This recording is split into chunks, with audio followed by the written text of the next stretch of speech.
Okay, I think at 3:03 we got to get started, everyone. So let's get it going. Welcome to the Fueling School Food Change first of webinar series. It is a partnership between the Chef Ann Foundation and UCLA's School of Law Resnick Center for Food and Law Policy.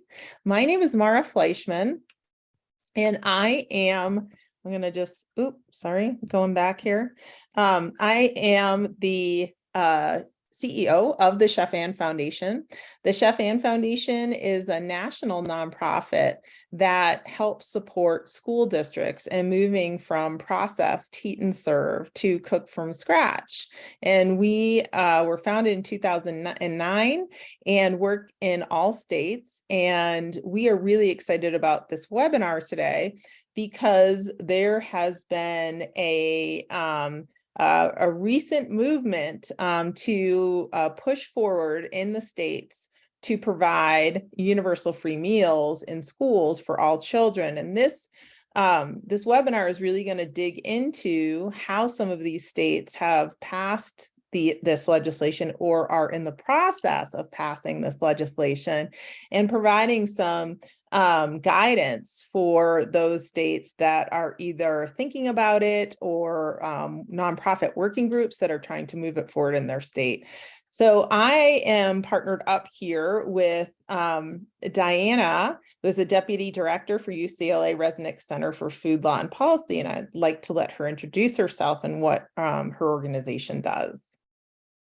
Thank you, Mara. I want to say thank you to Mara Fleischman and Erica Greason, who's not here with us today, and Tracy O'Donoghue at the Chef Ann Foundation, and all of our panelists for their help and inspiration for this event. I'm really excited for all of the reasons that Mara articulated. And so the Resnick Center for Food Law and Policy at UCLA Law works with UCLA Law students and faculty, the broader UCLA and UC communities, as well as with national and international scholars, experts, and policymakers, all to improve our food systems. We research, teach, and convene to work towards improving the health and quality of life for humans and the planet through food. Great. Thank you so much, Diana. Well, before we get started, I want to just let you guys know we do have quite a few folks on this webinar. So we are going to be taking questions through the Q&A button that you'll see at the bottom of your screen. Direct questions to specific panelists if you have a question for a specific panelist, or it can be a general question. We're going to get through the bulk of this webinar, and we have about 10 to 12 minutes at the end where we're going to go through and answer some of these questions for you. So we're going to get started. Because we have so many folks on this call, we wanted to just make sure everyone understood the basics of school food in the United States.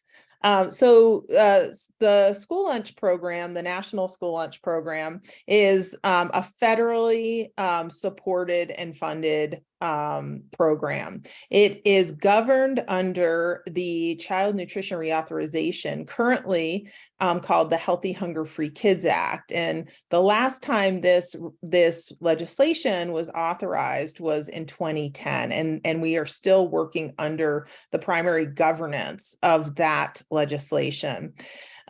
This law guides the nutritional standards for the National School Lunch Program and the School Breakfast Program. Currently, the reimbursement rate for a free school lunch is approximately $4.33. And with the Child Nutrition Reauthorization, it is supposed to be reauthorized every 5 years. However, we have not been able to reauthorize it, so as I mentioned, since 2010, although there are some efforts you'll hear about underway. So this really is about this momentum for healthy school meals for all in the United States.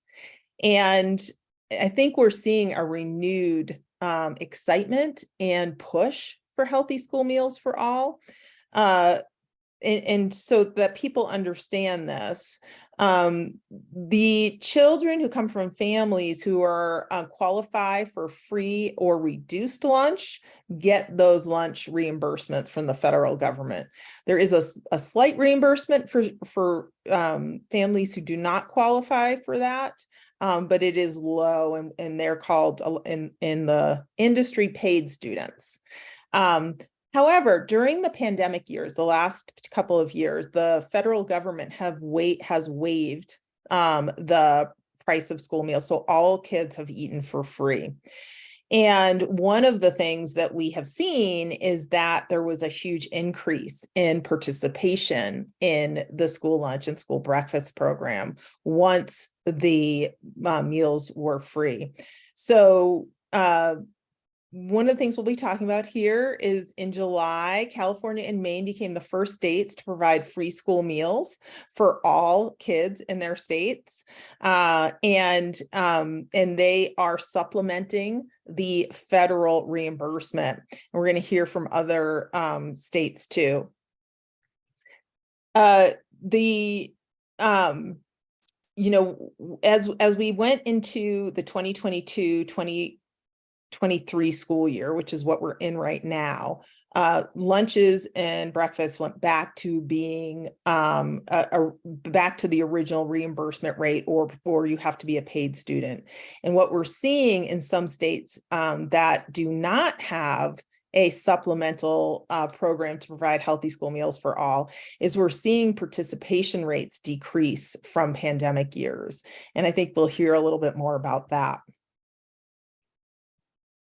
So this is just a map from FRAC, Food and Research Action Center, that shows you guys a little bit about what is happening in our country with healthy school meals for all. So the red states have a policy that was created to support healthy school meals for all in the 2022-2023 school year. The blue states have permanent policy. And the circles that are represented in states are working to pass permanent legislation. This is a really interesting map to see. So on to the meat of the day here. We have 5 amazing panelists that are really going to talk about what has transpired and how legislation is either been passed or is being passed, or funding has been passed or is being passed in their state.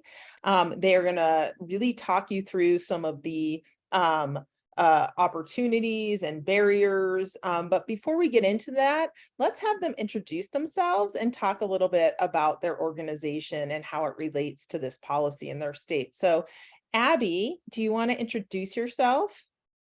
Sure. Hello, everyone. I am Abby Halprin. I'm the Policy and Grants Manager at the Center for Eco-Literacy. We are a small nonprofit based in California, and we advance the teaching and modeling of sustainable practices in K-12 schools. We work with a network of over 100 public school districts as part of our California Food for California Kids initiative. And as Mara mentioned, in 2021, California made history by becoming the first state in the nation to transform school food by adopting free universal school meals for all K-12 public school students.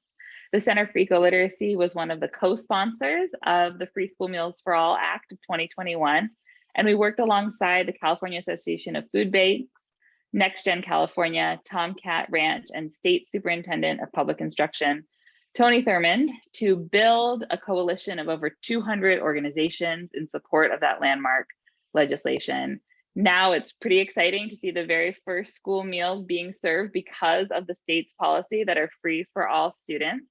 And building on this success, in the 2022 state budget, California led the way in passing a suite of complementary policies that include over $2 billion with a B of investment in increased reimbursements, kitchen infrastructure, staff training, workforce development, innovation, farm to school, and evaluation. So it's a really comprehensive suite of policies that support school meals for all and a transformation of our school food system.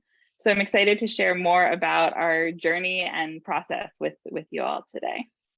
Thank you, Abby. That was great. Yeah, and we're going to dig into the meat of what happened in California with Abby in the next session, or in the after we do introductions. Mark, can you introduce yourself, please?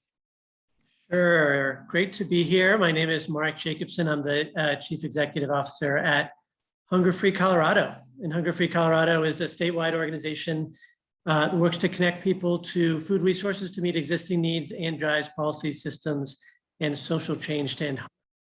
Founded in 2009, and from the get-go, we've been involved in pursuing efforts to expand access to school meals and work to end child hunger and hunger more broadly. We were involved in the early 2010s around legislation that we got passed in Colorado to provide breakfast after the bell and expand breakfast in that way. We've done a lot of work around SNAP and many other issues. We have teams of folks that connect people to all kinds of food resources. When COVID hit and waivers extended, and we saw the huge increase in participation that came with meals being free, we really had lots of conversations with the community around this and what they'd like to see going forward, and that birthed our campaign around healthy school meals for all. So I look forward to sharing a little bit more later about what that entails and what that looks like going forward. Thank you, Mark. Victoria, can you introduce yourself, please? Yes, hi everybody. I'm so excited to be here today to talk about School Meals for All, which is a really strong passion of mine. So I'm the advocacy manager at Project Bread in Massachusetts. Project Bread is a statewide anti-hunger agency in Massachusetts, and we work to connect individuals and families to food resources through our programs, as well as we advocate for policies and systemic changes that will help reduce hunger in the future and now.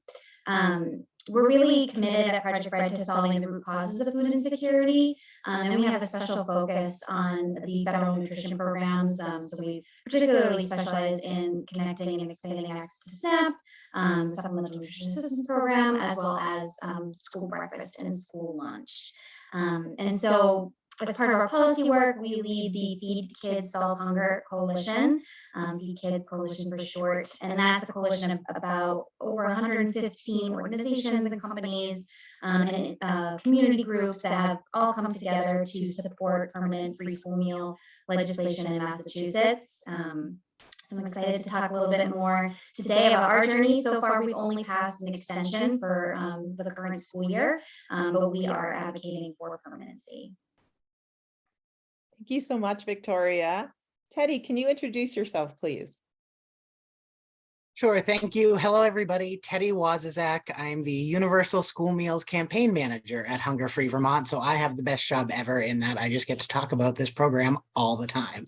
Hunger Free Vermont is an anti-hunger, anti-poverty organization whose main mission is to end the injustice of hunger and malnutrition for all Vermonters. And we strive to do that by making long-term systemic changes to end hunger and malnutrition in dignified ways for Vermonters of all ages. And Universal School Meals was one of our key campaigns and is one of the largest campaigns our organization has run. It's a statewide organization that does everything from advocacy campaigns to technical assistance with helping schools literally just get their programs off the ground, or whatever kind of help they need. Hunger Free Vermont is there to help. Similarly to Massachusetts, we were successful in passing a one-year extension of Universal School Meals.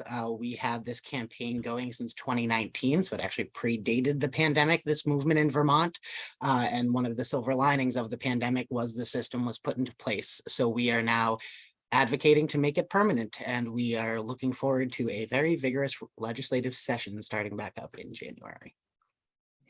That's great. Thank you, Teddy. Colin, can you introduce yourself, please? Hi, everybody. I'm super excited to be here. I'm Colin Schwartz. I'm with the Center for Science, the Public Interest. For those of you who don't know us, we're a 50-year-old consumer protection nonprofit. We work to change the food environment so that it's easier for everyone to eat better and ensure equitable access to healthy food. We're primarily funded through grants, donations, and subscriptions to our magazine. So if you're not familiar with our magazine, check it out. It's called Nutrition Action. I had to put a plug in for that. For school foods, our vision is that we have healthy school meals for all kids in the country, and that meals also meet evidence-based nutrition standards that are best for our kids' health.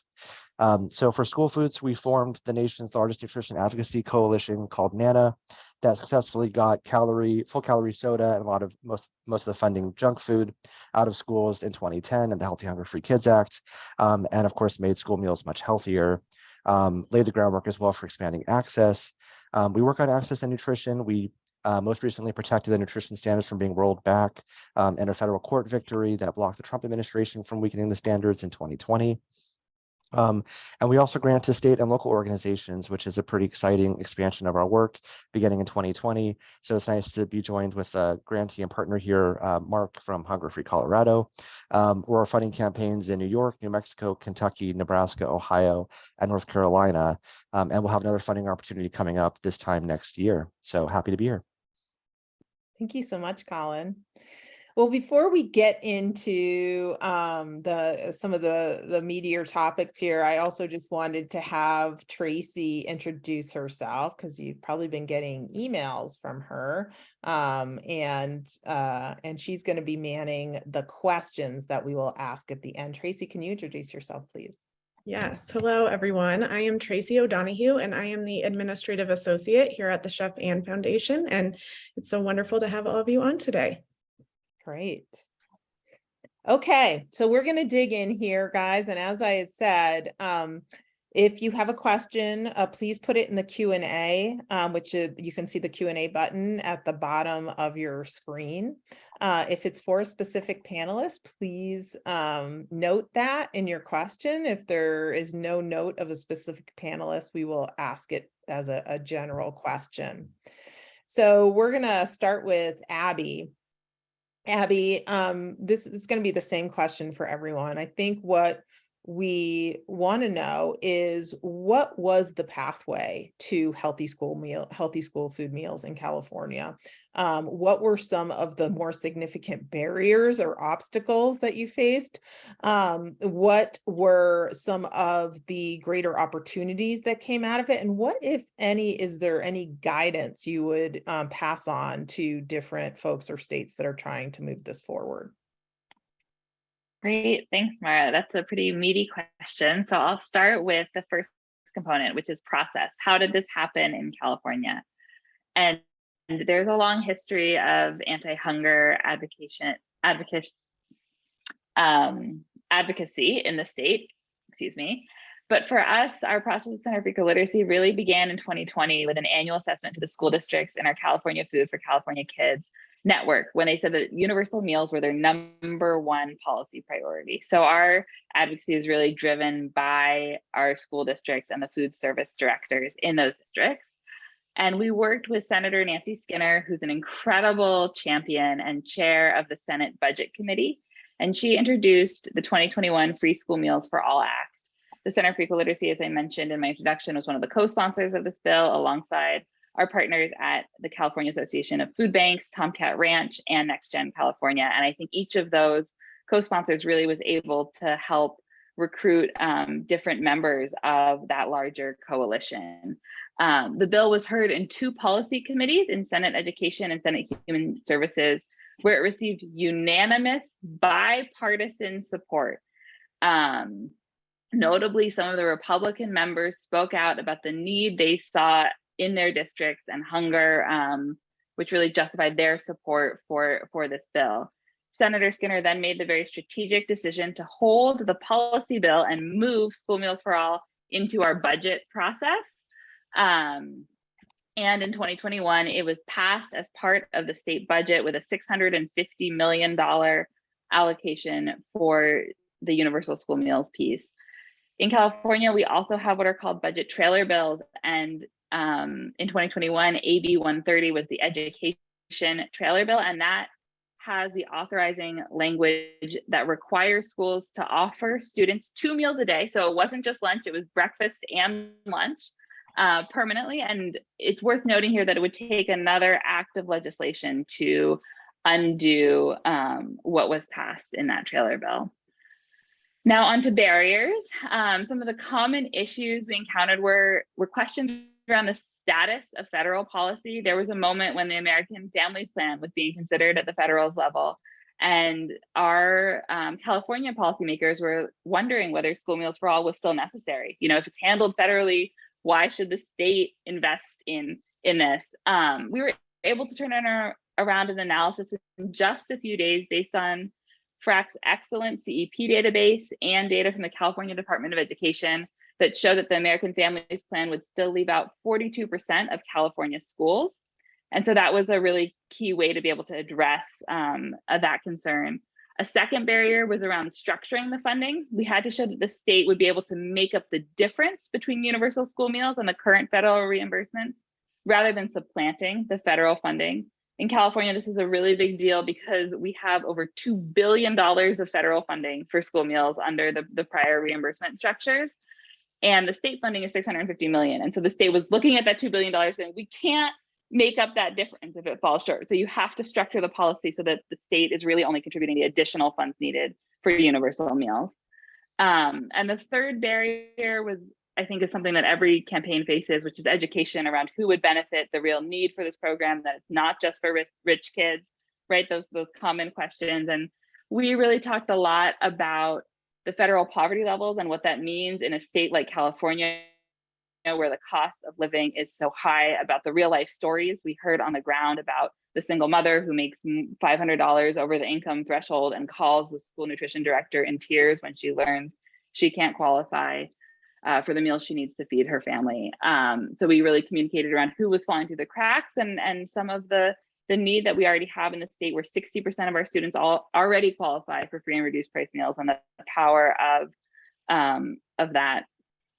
So, all right, lessons, guidance, opportunities. I don't have much time left, so I'm going to go through these quickly, but I have 6 key things I want to share with you. The first ingredient to our success was partnerships, building that coalition of over 200 from agriculture to labor to school districts, food banks, anti-hunger, really broad coalition. Our second ingredient was taking a systems view, including not just universal school meals, but these other supporting factors around labor, around farm to school, around training, that built a broader coalition and were able to get bipartisan support. We seized the moment. We didn't want the federal waivers to go away. That was a really key political moment for us to be able to build on. Our fourth key to success was the network of school districts. They testified in hearings, they wrote to their representatives, they were super powerful voices for this policy and really brought that on the ground experience that was so key in both the data and the emotion behind the policy and getting support. Our fifth ingredient was research and data, leveraging FRAC's data, leveraging state data to make the story not only for these bigger questions, but also for specific legislators about the impact in their legislative district, to the number of students that would benefit and what or who might be left out of different policy ideas being considered. And lastly, our final ingredient of success was brand and messaging. You know, we have the School Meals for All coalition, and you know, we really built on CSPI's messaging study, which found that universal meals lacked bipartisan support, but School Meals for All was a successful way to go. And we ran with that and remained steadfast and optimistic throughout the campaign around the potential to transform school food and what that would mean for our community. So thank you. I think I did it in time, and I'll pass it back to you, Mara. Well done, Abby. That was great. And I love connecting the dots here. I love how you used CSPI data to get that done. That's really cool. I want to remind everyone that we are recording this, and we will be sending this out to all people that registered. There was the recording out, plus we will have a data sheet that Diana and her law team worked to create around legislation in all of the states that are represented here. So it'll be a kind of a guidance sheet. And then we will also have a document that has some information about each one of these organizations. So you can count on getting that emailed to you. Okay, so let's move on. It's really exciting because we were part of the Chef-Ann Foundation was part of the coalition for Healthy School Meals for All in California. And I sit in Colorado myself, so I'm really excited to have Mark talk about what's happening in Colorado right now for this movement. Mark. Thank you, Mara. So yeah, here in Colorado, as I mentioned, we saw the incredible impact of the waivers. We saw, on average across the board, 20% increase in participation. In some districts saw 40, 50 or more % increase. And so really wanted to explore that and figure out how do we look to use this opportunity to create real transformational change in school meals, knowing maybe we can't do quite what California did, but let's figure out how far we can go, because California, you all have done some really amazing work in this space, set the bar very high. So what we did over the last year was, we brought together a multiracial, multilingual coalition, really rooted in and led by grassroots, people of color-led organizations that are on the ground doing work to connect people to healthy food resources in both urban areas and rural areas all across Colorado. We really felt, to do this work and really create transformational change, it needs to be rooted in communities directly impacted, and in communities who are really on the ground doing this work and leading in this work all over the state. So we have some really amazing organizations like Food to Power in Colorado Springs, Sana in Glenwood Springs, Good Food Collective in Durango, and East Denver Food Hub, to name a few, who are really leading this work in partnership with us. So centering directly impacted communities was critical, both in developing the components of the policy and in driving it forward.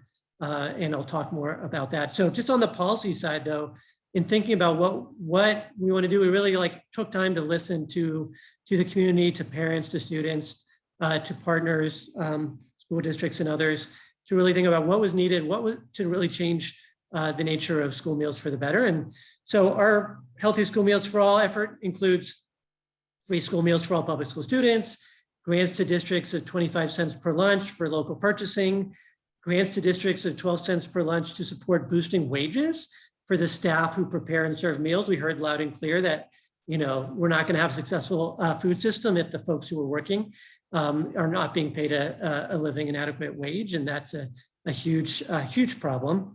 Money, $5 million a year, which in Colorado is a really good amount, for equipment and technical assistance to support from scratch cooking and support local purchasing, and a requirement for participating districts to set up parent and student advisory committees to make sure and support districts in ensuring meals are appealing and culturally relevant for students from different backgrounds. So those kind of all the components that were built off of the listening that we did to community of what community is really looking for and would be excited about and mobilize around.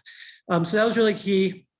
And we were able to build a really broad and diverse coalition based on that. One thing we learned from the beginning was that it was going to be an uphill battle in Colorado because we have something called the Taxpayer Bill of Rights, which does a few things. It limits state revenue. So the state literally cannot take over a certain amount. And if revenue goes beyond that, it has to get returned to the taxpayer. So it's a huge challenge to navigate that. It also means that voters have to approve any tax changes. So this past session, we worked to try to get general fund money through a bill, but we knew that was going to be an uphill battle. So we laid the groundwork to go the route of a ballot measure. And we were able to get the legislature to pass a referred ballot measure with bipartisan support to put it on the ballot this November. So now our coalition is doing grassroots organizing and as well as fundraising around to do ads, TV, digital and whatnot to get voter support to pass the ballot initiative this November called Proposition FF. If any of y'all have friends or family in Colorado, let them know, Proposition FF. And we're really excited. Yesonff.org is where you can learn more about it. We think we're in a good place with our polling, but we still have work to do to push it over the finish line. So I think I may be at time, so I'll stop there for now. Thank you so much, Mark. That's really exciting. And yes, the campaign is really active. So visit the site if you want to find ways to support it. Would be really it'd be really great to get this passed by ballot measure. And many things in these in these bills and legislation and funding goes beyond just free meals, which I love to hear from both Abby and Mark. One thing that's really exciting for the Chef Ann Foundation in the Colorado bill is the extra funding for labor in that bill, because labor is just a huge issue right now in our country in general, but in school food. All right, Victoria, let's hear about Massachusetts. Sure, thank you so much. So I think the process in Massachusetts, it started just about 2 years ago now at the beginning of last legislative session here. Originally, our campaign for free school meals started as a permanency campaign. Our partners, our stakeholders, we brought together a large group of stakeholders, community organizations, the food banks in our state, different businesses, our School Nutrition Association in Massachusetts, where the school nutrition professionals all came together to discuss what we wanted our next big move in school food policy to be. And we, came together as a group and decided that healthy school meals for all was our first priority. And so we filed legislation in partnership with our legislative champions, Senator Sal Domenico and Representative Andy Vargas, who have been, supportive of other anti-hunger bills, like Breakfast After the Bell, and other initiatives that we've had in Massachusetts in the past. And we filed an act relative to universal school meals. That bill had a lot of momentum. It received a lot of support in the legislature. Actually, over half of the legislature, I think it was about 110 co-sponsors out of 200 Massachusetts state legislators, signed on in support of that bill. But at the time, this was also concurrent with the waivers expiring, the federal waivers that have been talked about before. And we weren't sure that the bill was going to move forward in its first session to pass. And so we quickly pivoted as a coalition, our PKIDS coalition, in support of a budget campaign. And that budget campaign really was focused around the urgency of the federal waivers ending, and Massachusetts children and families facing a major cliff, not just in school meals, but across all social safety net programs as they were beginning to expire. And so we pushed that budget campaign forward. The permanency bill remained in committee and was never voted out. It actually still remains there now.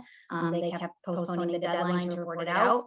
And the budget campaign was successful, and it allocated $110 million for Massachusetts to serve universal free school meals in this school year, which we're really excited about.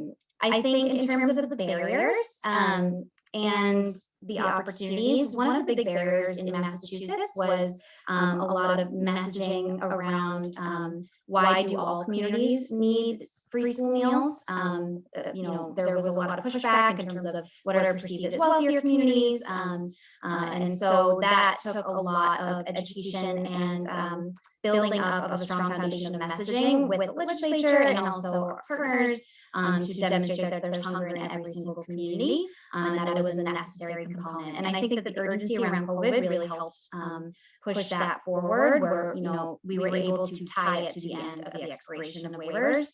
We still see that as a potential challenge ahead. We're planning to refile our bill and act relative to universal school meals in the next legislative session this winter. And that's one of the barriers that we hope to overcome. But overall, I think some of the main opportunities and areas that we had for success in our campaign was the broad coalition and the really engaged coalition and the strong support from the grassroots base of School Meals for All. I think we really partnered with not only school nutrition professionals and schools and parent groups and youth groups and food banks and anti-poverty organizations, but also, moving beyond to sort of non-traditional advocacy suspects. We went and partnered with small businesses, corporate entities who supported the initiative, religious faith-based groups, and more to really build a broad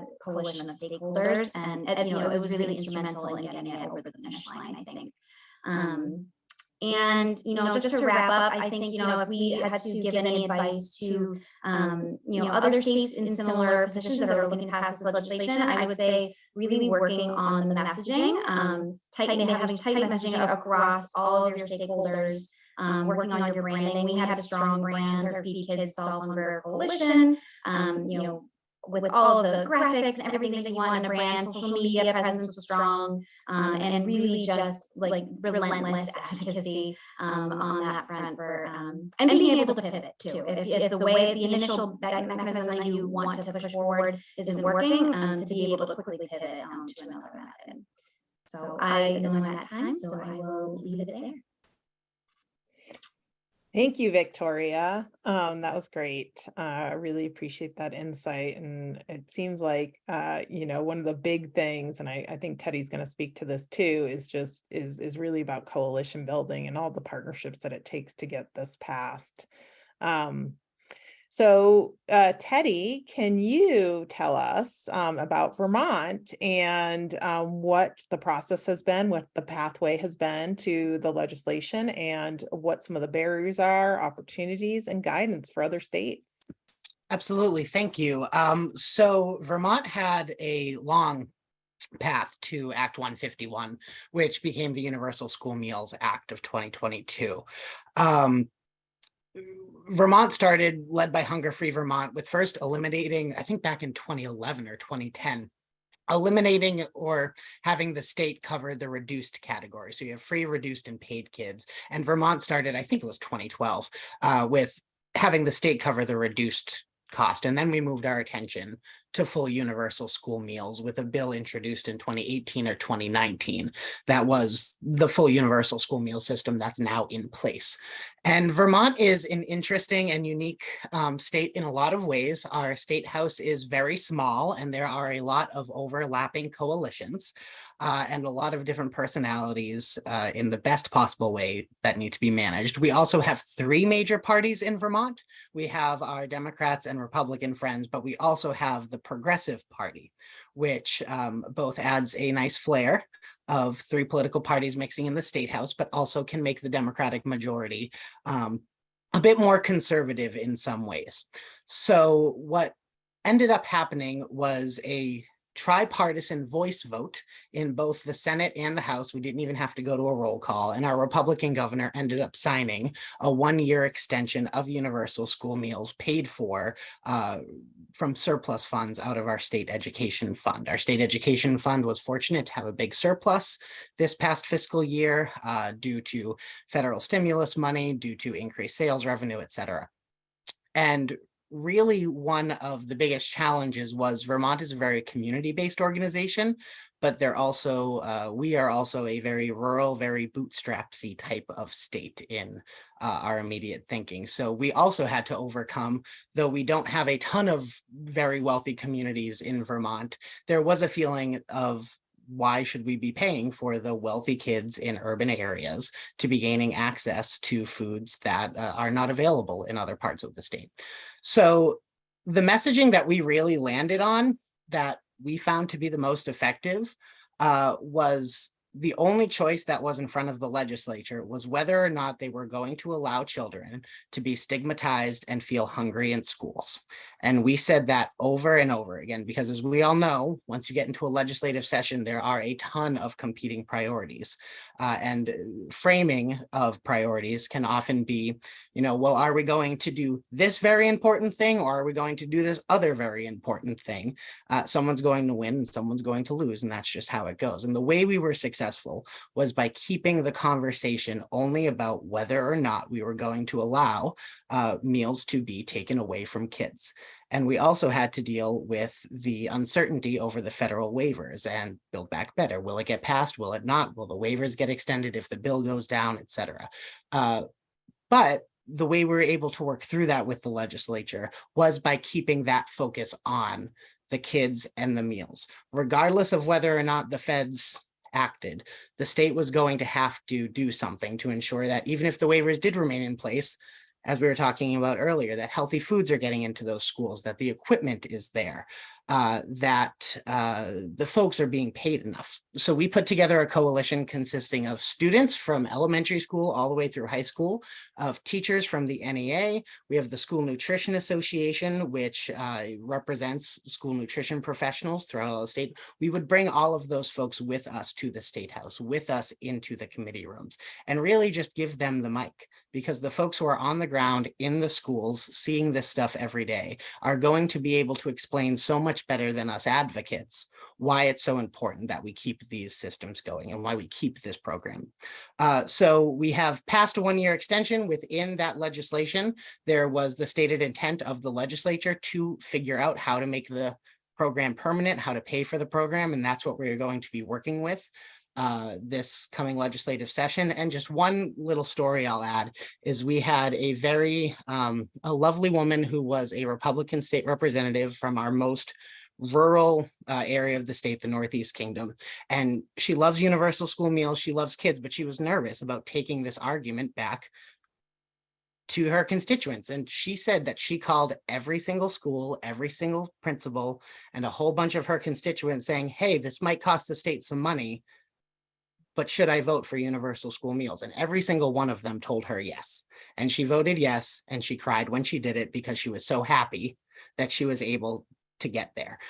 So, I think that we have the proof that this type of messaging works, and that keeping the focus on the people in the schools and focused on the kids and the meals is the most effective way to really change minds and to change votes. Wow. Thank you, Teddy. That was a great story.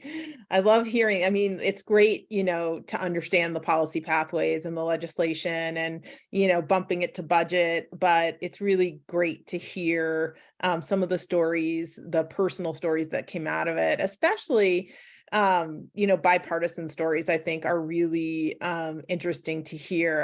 I feel like this is as close to a bipartisan topic as you can get. So it's great to hear about that. So we've heard from our states. Again, if you guys have questions, I see some questions coming in, and we will ask the panelists at the end, but please put them in, and we will in the Q&A section at the bottom of the button at the bottom of your screen as you go. Now that we've heard from the states, we're going to hear from Colin, who's going to talk to us about why isn't this happening federally? Or will this be happening federally? Or what is happening? So, if you remember that map with all the states that are working towards it, we are going to hear from Colin about what exactly is happening federally. So, Colin. Thanks, Mara. So if I had a crystal ball, I'd love to predict what's going to happen. But, obviously, Teddy might be the exception to this, but before the pandemic, we didn't think that healthy school meals for all were a reality. In Vermont, it seems like it was before the pandemic. And in the beginning, we were actually able to get that one sentence into the Families First Coronavirus Response Act, which allowed the waivers to allow this to be a reality in the first place. And then I've been fighting to maintain that ever since. And so we've tried in Build Back Better. We tried in the Support Kids Not Red Tape Act, which actually was bipartisan. We tried with the most recent continuing resolution that Congress had to pass in order to fund the government, and we'll try again at the end of this year when Congress has to again fund a funding package, and then now with child nutrition reauthorization. So we're trying. But it doesn't. It's not a bipartisan issue for the most part in Congress. That said, we've made tremendous progress with the Democratic Party, because now we have the Biden administration calling for healthy school meals for all, which they did previously in Build Back Better, but nice to see it in the national strategy that came out of the White House conference. That sets the bar now, that what you can expect from at least every Democrat. And I think as more states pass policies, hopefully we can get more bipartisanship that will actually influence the federal level of Congress.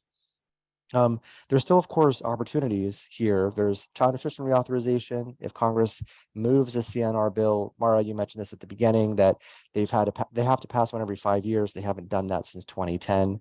It's been 12 years since Congress has passed a CNR bill. And that bill also has so much more to it than just healthy school meals. It has the other investments we're asking for, like kitchen equipment, other policies that we need. So we'll see if it happens. The House came out with their bill in the Education and Labor Committee. They haven't passed it on the floor, so the House still needs to pass their bill. The Senate needs to come out with their bill. We haven't seen the Senate's bill. So one big ask that I have of everyone is to contact your representative and your 2 senators to get them to pass a CNR as quickly as possible. So that's the federal ask. There are other vehicles that could happen. There could be another Build Back Better, but that's unlikely given what happens with the midterms, which we could talk about. And appropriations as well as another vehicle. Every year, Congress has to fund the government. There are ways that you could try to insert various policies into appropriations, as well as other investments like kitchen equipment. But all this to say that healthy school meals for all is expensive, and in order to Congress has to fund it at the end of the day, especially if we want it in every state, which wouldn't necessarily even be a CNR. It'd have to be a bigger package because CNR can only fund so much, which we can also talk about sort of the limitations there. And prospects for CNR are kind of dimming, so we'll see. Given the stalemate in Congress and all the good work that's happening at the state level, I know I'm here to provide the federal perspective, but another ask that I would have of everyone is to pass a policy at the state level. I think the states are prime for passing healthy school meals for all in the absence of Congress moving a package. And I'll stop there. Ooh, that's great. I didn't think it was possible to actually sum all that federal up in 5 minutes, Colin, but you did a great job there. Thank you for that. So Tracy is going to put up a quick poll here. We just want to get a sense of who you are and what your interests are. So if folks can take this poll very quickly, it's going to help us better understand the audience. And there are some questions coming in around kind of maybe future panel discussions and different folks who can represent different components of things. So this will be great. So we have a few questions that are coming in, and we only have 10 minutes left. So I want to get underway here. Abby, I know that you just answered a question. Do you want to sum up what was asked and your response? Could you do that?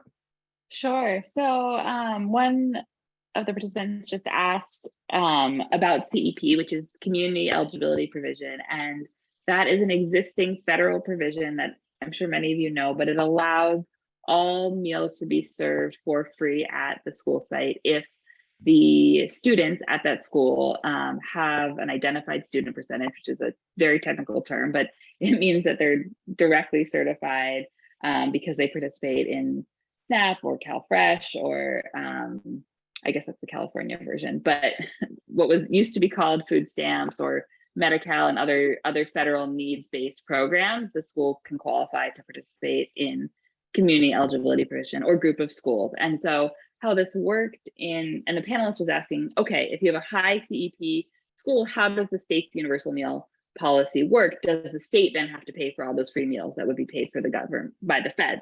And the answer is no. The state does not have to pay for the free meals. In fact, California's policy was specifically structured so that any school or group of schools that qualifies for CEP is required to participate in CEP or another federal provision. And then the state simply makes up the difference so that the school is fully reimbursed for all of the meals served. So it's a bit of a technical question. Apologize for the details there, but the short answer is that the state policy is structured to maximize the federal reimbursements. Thanks, Abby. That was great. It was a hard question, so I'd like your technical answer. This is going to be for any of the panelists, or maybe none of them, and we'll see who can answer this. But this is from Kat, I believe, from Tahoe Truckee. So she's asking, food service director in California, what would be the next steps for extending the breakfast, or are there any plans for working on policy to extend breakfast and lunch hour, especially to add more time to eat, and how that would increase meal participation? So that she's just asking basically, is there any states or federally, anyone working on extending the mealtime?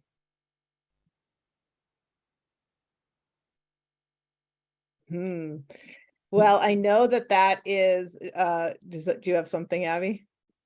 I mean, I will add that this is such a priority for Kat, for you, I know, and for so many of the directors we speak with. And we're seeing, one of the challenges that comes with School Meals for All in California is increased participation. And that is a blessing in so many ways. And it's also a challenge because with more students, there is naturally less time to eat. And I think for us in California, our first step is just understanding how big the problem is, right? Like the first thing we want to do is really gather some more of these stories to learn from the field how much time kids actually do have to eat so that we can take that information back into the political process.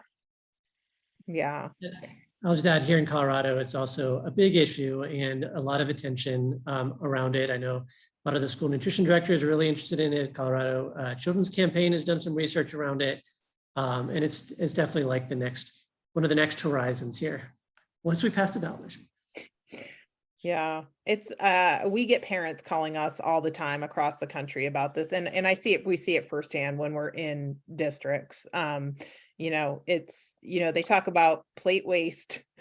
They like to connect it to too much broccoli as opposed to only having 7 minutes to get through the line and get the food eaten. So I think that this is a really important issue. And it's unfortunately connected to so many other components of, it's connected to how much of the day needs to be education allocated. And I think there are some policy solutions, but they are more complicated than just extending lunchtime. You kind of have to almost get lunch qualified as education time to get that done.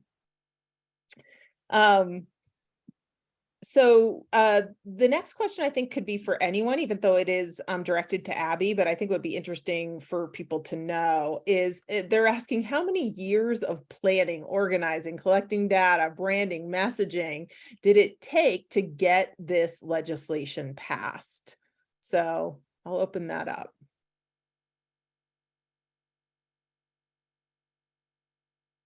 And Abby, you can feel free. I know you're okay. I wasn't sure. I feel like free to answer that first because she is directing it, or they are directing it to you. So, and then we can hear from there's such a long history. It's hard to know where to start the timeline. Cultivating relationships with our legislative champions began 15 years ago, right? So, there's a long history of working on smaller incremental policies in California. We had expansion of CEP and things like that started years and years before. I would say this concerted effort for us really started during the COVID pandemic, with the waivers, with capturing that moment and the energy around not letting the expansion of school meals return to business as usual before the pandemic. And so I think there was really about a year and a half of concerted effort to pass our 2021 state policy, but there's a long history of relationship building and coalitions and thinking that it was built on. Yeah, great. Anyone else Mark's still in the process, but I can jump in. I mean, I'll just underscore what Abby said, that I think it's hard to draw that straight line because so much of the relationship building and the steps that it took to this point has been over the many years. But for specifically for Bill and Natural Meals or the year-long extension here in Massachusetts, I would say about 2 to 3 years of concerted advocacy around specifically School Meals for All. So like during the pandemic. Thank you. We are getting an echo from you, Victoria. I know we are trying to fix it on our end, but I think 2 years was kind of thank you. Okay, great. Anyone else? So we have one more question. Have states considered a potential drop in the household application response rate that may occur due to universal free meals? And what plans are in place to ensure households still apply and districts have the eligibility determinations needed to claim meals at the free and reduced rate? It's a big topic. So I can jump in here. This was, we had our House Education Committee had a bunch of teachers former and current teachers on the House Education Committee, and so they were very well aware of these issues. We are fortunate to have a very friendly agency of education in Vermont. That Hunger Free Vermont has historically a very good relationship with because of the amount of technical assistance that we provide to schools. They see us very much as a partner in helping them execute what they need to do to keep these schools and the school nutrition programs running. So we, throughout all of last session and immediately at the end of the session, once this bill passed, we switched into implementation mode and partnered with the Agency of Education to roll out social media toolkits, to roll out communications to print specifically for supers, specifically for principals, specifically for teachers, specifically for administrators, explaining the importance of this. And while we don't have the data back yet, we'll be getting that data in January and February about how many forms have come back. It's been a concerted effort from the nonprofit sector, from the Agency of Education, and from our school nutrition folks, just spreading the word as much as possible. And that sounds like a very non-concrete thing of just spreading the word, but by meeting together and by talking with each other and by making sure that, like Victoria was talking about, we all have the same message, it's at least made it a little bit easier for folks to understand why it is so important. And again, in Vermont, we have a very small community-based system for our school districts, so it's easier for folks to hear the message of, you may not need the free meal, but by filling out this application, it helps the entire school community grow. That's something that's very impactful here. Thank you, Teddy. Well, you took us right up to the minute of close. So I want to thank our panelists. You guys have all worked tirelessly to get this legislation passed and really helped, I think, communicate some of the inside secrets and pieces of information that will help, different states not fully recreate the wheel each time, which we need to do, since, we heard from Colin that the federal pathway is not so ripe right now. So I want to just remind everyone, we are going to send out the recording. We are going to send out information for all of our panelists, along with some information about their organization. And I want to thank Diana and the Resnick Center for Food Law and Policy for partnering with us and seeing the need to get this information out there. And Diana, do you have any last words?